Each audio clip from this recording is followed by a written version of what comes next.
દોસ્તો તમે જોઈ શકો છો કે અત્યારે સૂર્યપુત્રી તાપી માતાની સંધ્યા આરતી થઈ રહી છે। લોકો તમે દોસ્તો જય માતાજી।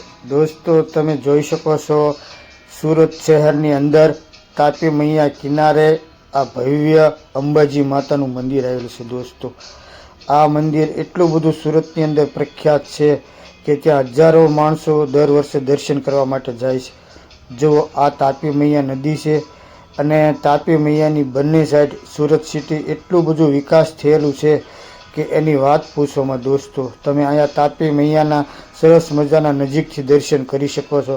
એટલી સુંદર મજાની નદી જઈ રહી છે। દોસ્તો તો આપણે આજે તાપી મૈયાના દર્શન કરીને ત્યારબાદ સંધ્યા આરતીના દર્શન કરવાના છે। દોસ્તો તો જો તમે આ જોઈ શકો છો સંધ્યા આરતી।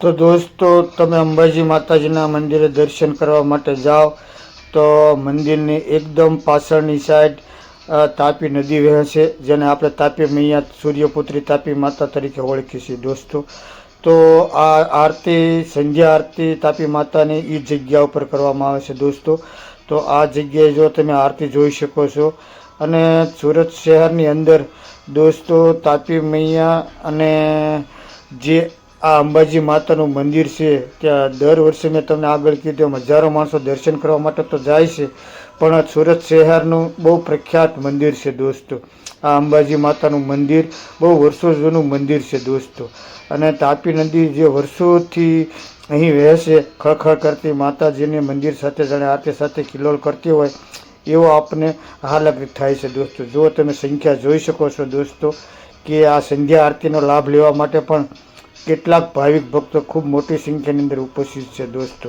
તો ચાલો આપણે આરતીનો લાભો લઈએ। હવે જય તાપી મૈયા। જો કેવું સુરત શહેર બેનની બાજુથી કેટલું સરસ સુંદર દેખાઈ રહ્યું છે। દોસ્તો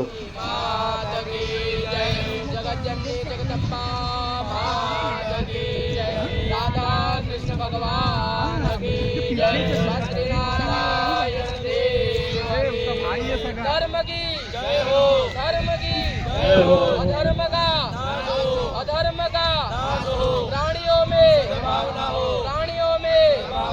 गौ माता की